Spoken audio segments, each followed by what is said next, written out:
అలా మీరు అమ్మవారిని అమ్మ చేయి చాపమ్మా అని గబగబా పెట్లోంచి తీసేసి అమ్మవారికి 5 వేళ్లకి ఉంగరాలు పెట్టేసి బొట్టన వేలుతో సహా, ఎంత ఎర్రటి వేళ్ళమ్మా ఓసారి చేయి తల మీద పెట్టు అని తల మీద పెట్టించేసుకుని అయ్యవారికి కంకణాలు పెట్టేసి ప్రాతర్నమామి పరమేశ్వరప బాహుదండాన్ ఖట్వాంగశూల హరిణాహ పినాకయుక్తాన్ గౌరీ కపోలకు చరంజిత పత్ర రేఖాన్ అని. అయ్యా స్వామి చూసావా చెయ్యికి ఇంకా వదలలేదు. రాత్రి పడుకున్నప్పుడు అమ్మవారి బొగ్గలు నిమిరావు, ఆ బొగ్గలకున్న కస్తూరి వేళ్ళకి అంటుకుంది. రేపొద్దున బయట అందరూ చూశారంటే అమ్మవారి బొగ్గలు అంటుకుంది అనుకుంటారు, తుడిచేసుకో అని గబగబా ఉత్తరీయం పెట్టి తుడిచేసి ఇలా ఒకసారి అర్ఘ్యపాత్రలో ఉత్తరీయం ముంచి ఆ వేళ్ళు మెల్లగా తుడిచేసి బాగున్నాయి ఇప్పుడు తెల్లగా అని చెప్పి మీరు పొంగిపోతున్నారు అనుకోండి, తలుపు చప్పుడైంది అనుకోండి మండిపోతుంది. అందుకే పెద్దలు ఆరాధన చేసుకున్నప్పుడు వెళ్ళకండి అంటారు.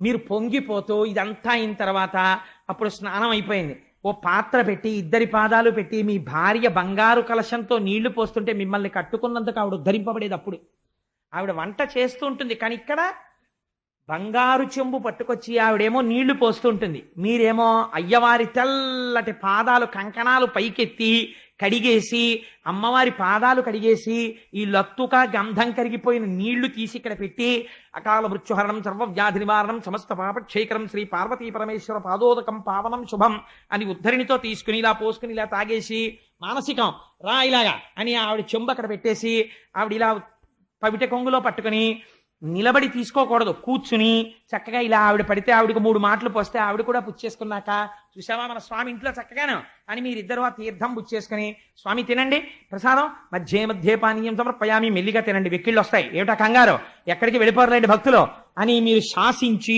భక్తుడికి స్వతంత్రం ఉండాలండి, కాసి నీళ్ళు ఇచ్చి అలా గబగబా మళ్ళీ పరిగెత్తేయకండి ఎక్కడో రాక్షసులు వచ్చారని. ఉత్తరాపోసనం సమర్పయామి మళ్ళీ కాసి నీళ్లు తాగండి, హస్తయోహ అర్ఘ్యం సమర్పయామి చేతులు కడుక్కోండి, ఓసారి కాళ్ళు కడుక్కోండి, తాంబూలం వేసుకోండి. అబ్బా ఎంత ఎర్రగా ఉన్నాయో నీళ్లు, నోరు అమ్మో నా కనురాపు తగులుతుందేమో. ఉమా కాంతాయ కాంతాయ కామితార్థ ప్రదాయినే నీరాజనం తిప్పి ఇంత తొందరగా నేను నీలో కలిసిపోవాలి భావంలో అని మంత్రపుష్పం చెప్పుకుని మీరు లేచి బయటికి వస్తున్నారనుకోండి, అది పూజ కదా. కాబట్టి ఇప్పుడు ఎక్కడ పూజ? బాహ్యమునందా ఆంతరమునందా? ఇది పృథువు చేశాడు, మార్చి మార్చి మార్చి మార్చి అనుభవించాడు. రేపు వామనమూర్తి యొక్క విషయంలో మీరు విందురు గాని నూత్ర మర్యాదంచెందు కరంబు క్రిందగుట అంటారు పోతన గారు, ఒక అద్భుతమైన మాట. అదే ఉపచారాలు కానీ భక్తుడు మార్చి మార్చి మార్చి మార్చి ఆ సమాధిలో ఆ మానస పూజలో అనుభవించేస్తుంటాడు. కాబట్టి అటువంటి అర్చన చేశాడు పృథువు. అర్చన చేస్తే ఈశ్వరుడు ఆయన పట్ల విశేషమైనటువంటి ఆనందాన్ని పొందాడు. పొంది ఒకనాడు సత్రయాగం చేసి సత్రయాగంలో అందరికీ కూడా వారి వారి విధులను గూర్చి ప్రసంగం చేశాడు. బ్రాహ్మణుడు ఎలా జీవించాలో, క్షత్రియుడు ఎలా జీవించాలో, భూమిని ఎలా రక్షించాలో. ఇప్పుడు ఏమైంది? కర్మయందు శుద్ధి కలిగింది. కర్మయందు శుద్ధి భక్తికి దారితీసింది, అపారమైన భక్తి వైరాగ్యానికి దారితీసింది.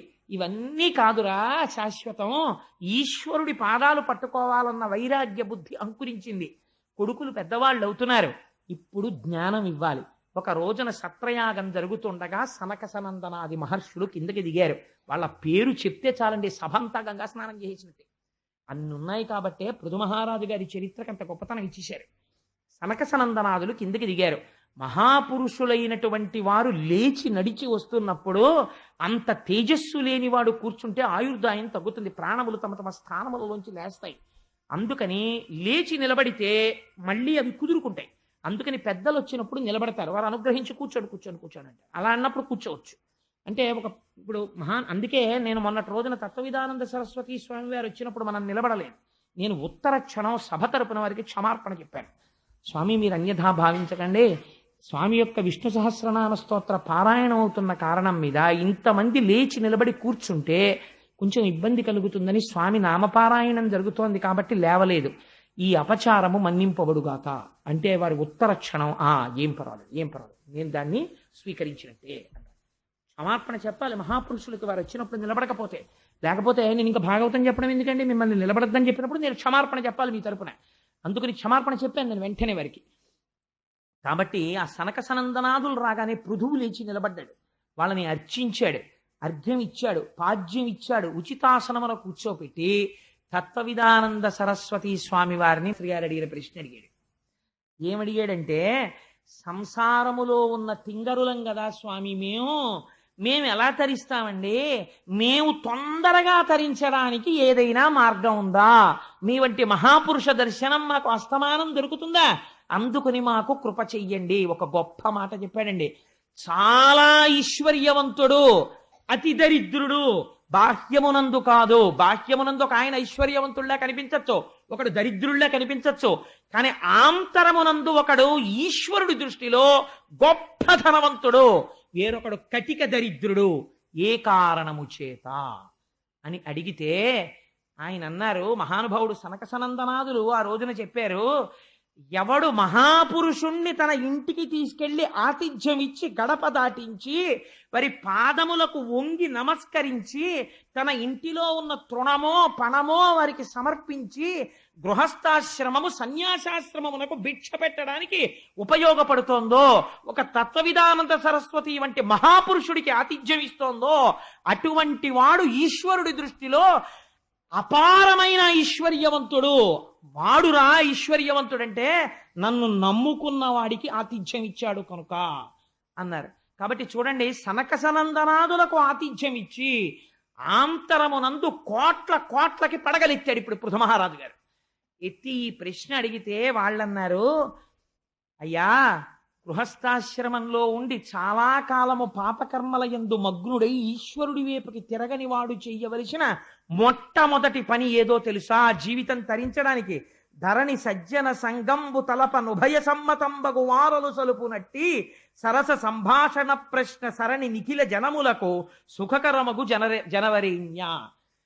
భగవంతుడి పాదాలు పట్టి నమస్కరించగలిగినటువంటి నిపుణత కలిగినటువంటి ఒక మహాభక్తుడితో స్నేహము పెట్టుకుంటే ఏమవుతుంది? నువ్వు వారి ఇంటికి వెళ్ళినా వారు నీ ఇంటికి వచ్చినా ఆయన ఎప్పుడూ ఈశ్వరుడు గురించి మాట్లాడతాడు. ఆయనతో కూడిక నీ జీవితాన్ని మార్చి ఈశ్వరుడి యొక్క సేవ వైపుకి తిప్పేస్తుంది.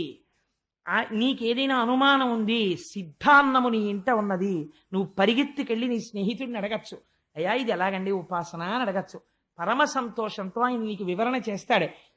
భాగవతులతోడి స్నేహము ఏనుగు తొండం ఇలా తిరుగుతూ ఉంటే అంకుశంతో పొడిచినట్టు భాగవతులు మనస్సుని ఈశ్వరుడి వైపుకి తిప్పేస్తారు. తిప్పితే ఏమవుతుంది? ఇప్పటి వరకు నీటి ఒడ్డున మొలిచిన గడ్డి నీటిని లాగేసినట్టు ఇప్పటి వరకు ఇంద్రియాలు కాలమునందు ఉన్న సమయమును లాగేసినవి ఇప్పుడు ఈశ్వరుడి వైపుకి తిరిగి శమదమాది సంపత్తి భక్తి వైరాగ్యము కలుగుతాయి. మెల్లమెల్లగా నీ పని ఏమైపోతుంది?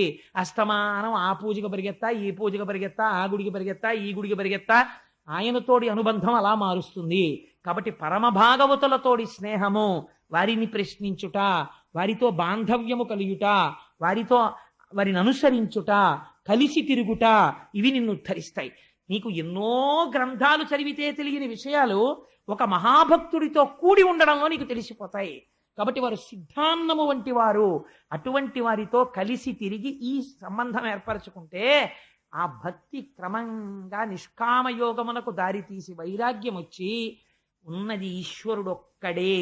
అంతటా ఇన్ని పదార్థములుగా కనపడుతున్నవి నామరూపముల చేత అనేకములుగా కనపడుతున్నాయి, కానీ ఉన్నది బ్రహ్మమొక్కటే.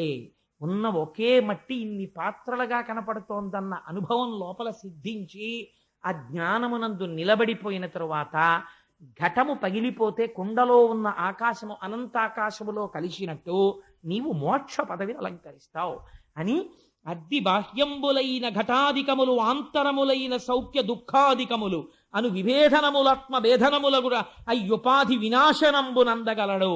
సుఖదుఖములన్న ద్వంద్వములను దాటి ఉపాధిని విడిచిపెట్టి జ్ఞానము చేత ఈశ్వరుడిలో కలిసిపోతాడు, సాయుధ్యము కలుగుతుంది అన్నారు. సనక సనందనాదుల యొక్క బోధ చేత జ్ఞానమును పొందినవాడై ఉత్తర దిక్కుకి ప్రయాణించి ఆశ్రమవాసం చేసి తపస్సు చేసి కొడుకులకి రాజ్యం ఇచ్చేసి ఇంద్రియాల్ని గెలిచి శీతాకాలంలో నీటిలో నిలబడి తపస్సు చేసి వేసవి కాలంలో అగ్నిహోత్రం దగ్గర తపస్సు చేసి శరీరము గురించినటువంటి పూనిక విడిచిపెట్టి ఇది పడిపోయే కాలం వరకు నిరీక్షిస్తానంతే ప్రారబ్ధమని అంత్యమునందు తన యొక్క ఉదస్థానమునందు ఉన్నటువంటి వాయువుని ప్రేరేపించి పైకి కదిపి షట్చక్రభేదనం చేసి తనలో ఉన్న పృథివీ తత్వాన్ని బ్రహ్మాండంలో ఉన్న పృథివికి కలిపి జలమును జలముకి కలిపి ఆకాశమును ఆకాశమునకు కలిపి తనలో ఉన్న తేజస్సుని ఊర్ధముఖ చలనము చేసి పునరావృత్తి రహిత విష్ణు సాయుధ్యము కొరకు తనలో ఉన్న తేజస్సుని బ్రహ్మాండమంతటా ఆవరించి ఉన్న విష్ణు శక్తి యొక్క వ్యాపకత్వమునందు కలిపివేసినాడు. కాబట్టి ఏమైంది? పునరావృత్తి రహిత మోక్షమును పొందినాడు. ఈ మాట విని ఆయన భార్య అర్చనయే ఆయన భార్య. ఆవిడ భర్తకి వెంటనే తర్పణ విడిచిపెట్టి తలస్నానం చేసి అగ్నిహోత్రమునందు ప్రవేశించి శరీరమును విడిచిపెట్టి ధ్యానము చేస్తూ భర్త ఏ లోకములకు వెళ్ళిపోయాడో ఆవిడ కూడా ఆ లోకములకు వెళ్ళిపోయి ఆయనతో పాటు నారాయణ శక్తి యందు లీనమైపోయింది. కాబట్టి ఇంత పరమ పవిత్రమైనటువంటి ఈ ఆఖ్యానము అందున కుంభ సంక్రమణం జరిగినటువంటి మాఘపాదివారం ఇవాళ ఇంత పవిత్రమైన రోజు. మామూలుగానే పృథు మహారాజు యొక్క చరిత్ర ఎక్కడ వింటున్నారో బ్రాహ్మణుండంచిత భక్తి పఠించిన బ్రహ్మవర్చస్సు సంప్రాప్తమగును. అంజానందనం చేయడం మానేసిన వాడు కూడా పృథు మహారాజు గారి యొక్క చరిత్ర వింటే ఆ దోషం ఇప్పటికీ నివారణ అయ్యి బ్రహ్మవర్చస్సుని పొందుతాడు. క్షత్రియుండర్ధి అయి చదివిన విన్నను జగతీ విభుత్వంబు సంభవించు అంటే సంధ్యావందనం మానమని కాదు నా ఉద్దేశించి ఎండి ఇప్పటికైనా అని. అందుకని క్షత్రియుడు అర్ధి అయి నాకు ఈ రాజ్యం కావాలి అని పృథు మహారాజు గారి చరిత్ర విని యుద్ధానికి వెడితే జగత్తునంతటినీ గెలిచి సార్వభౌముడవుతాడు. వైశ్యుండు విని ధనవంతుడై యొప్పును శూద్రుండు వినిన శిష్యులోకుడగును. వైశ్యుడు పృథు మహారాజు గారి చరిత్ర వింటే ఆయన వ్యాపారంలో అనేకమైనటువంటి లాభాలు కలిగి ధన సంపత్తిని పొందుతాడు. ఇతరములైనటువంటి వారు గొప్ప మర్యాద తెలుసున్నవాడరా, పెద్దల్ని సేవించే తత్వం ఉన్నవాడని పెద్దల యొక్క అనుగ్రహాన్ని పొంది వాళ్ళ కుటుంబాలు వృద్ధిలోకి వస్తాయి. సుప్రసిద్ధుండు ప్రఖ్యాతయసుడు ప్రజలు లేని యథముడు వితత సంతానయుతుడు మూర్ఖచిత్తుండు విజ్ఞాన బోధమతి యోగుచు నుతికిక్కుదురు మహితాత్మ.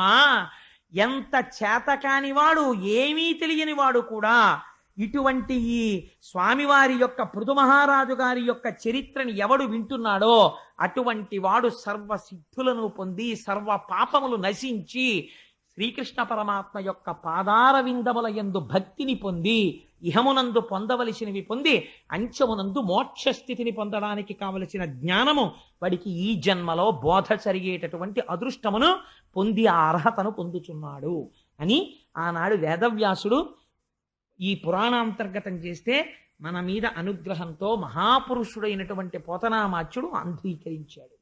అందుచేత మనం ఇప్పుడు ఒక్కసారి సంతోషంగా స్వామి నామం చెప్పుకుని బయలుదేరుతాం. రేపటి రోజున మహాపురుషులైన ఎవరి గురించి వింటే జీవితాలు తరిస్తాయో అందున రేపు సోమవారం అసుర సంధ్య వేళ వృషభుడు, భరతుడు ఇటువంటి వారికి సంబంధించిన ఆఖ్యానములను రేపు వివరణ చేస్తాను. ఇంకా ఎదర తర్వాత ఇంకా మా తల్లి లక్ష్మీ కళ్యాణం, క్షీరసాగర మథనం ఇవన్నీ ప్రారంభం అవుతాయి. శ్రీ ముద్రాంకిత గోవింద, ధరణీనాయక గోవింద, సహస్రనామ గోవింద, భక్తరక్షక గోవింద, నిత్య కళ్యాణ గోవింద, గోకులనందన గోవింద, హాతీరామ ప్రియ గోవింద, గోవింద హరి గోవింద, గోకులనందన గోవింద, వానర సేవిత గోవింద, గోవింద హరి గోవింద, గోకులనందన గోవింద, వారధి బంధన గోవింద, గోవింద హరి గోవింద, గోకులనందన గోవింద, శంఖచక్రధర గోవింద, గోవింద హరి గోవింద, గోకులనందన గోవింద, పరమదయాకర గోవింద, గోవింద హరి గోవింద, గోకులనందన గోవింద, బిల్వపత్రార్చిత గోవింద, గోవింద హరి గోవింద, గోకులనందన గోవింద, అభిషేక ప్రియ గోవింద, గోవింద హరి గోవింద, గోకులనందన గోవింద, ఆపన్నివారక గోవింద, గోవింద హరి గోవింద, గోకులనందన గోవింద. సర్వం శ్రీ ఉమామహేశ్వర పరబ్రహ్మార్పణమస్తు. స్వస్తి.